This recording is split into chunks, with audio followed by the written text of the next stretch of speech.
isip ay tumutukoy sa kakayahan ng tao na makaalam mga tuwiran at umunawa sa mga bagay-bagay. Habang ang kilos loob naman ay tumutukoy sa kapangyarihan ng tao na pumili at tumulong sa kapwa na bukal sa kaloob.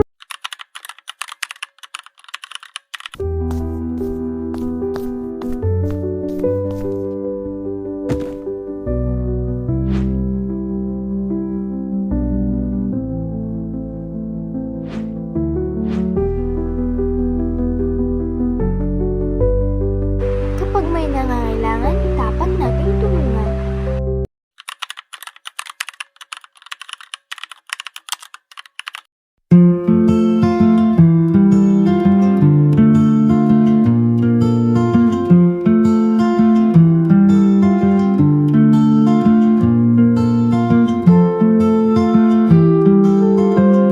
Ang slogan poster na ito ay tumutukoy sa pagkakaroon ng isip at kilos loob. Kung ginagamit ng tao ang kanyang isip at damdamin sa bawat sitwasyon, nakakagawa tayo ng tama at mabuti para sa sarili at sa nakakarami. Ang ating isip at puso ay may koneksyon, kaya mahalagang gamitin ito ng magkasama. Ang tamang paggamit ng isip at kilos loob ay katulad ng pagtulong sa ating kapwa. Bilang isang tao, kakayahan natin ang pag-iisip.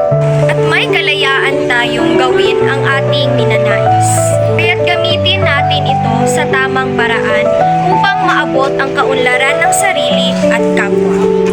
Kung may isip at may damdamin, tama at mabuti kayang gawin.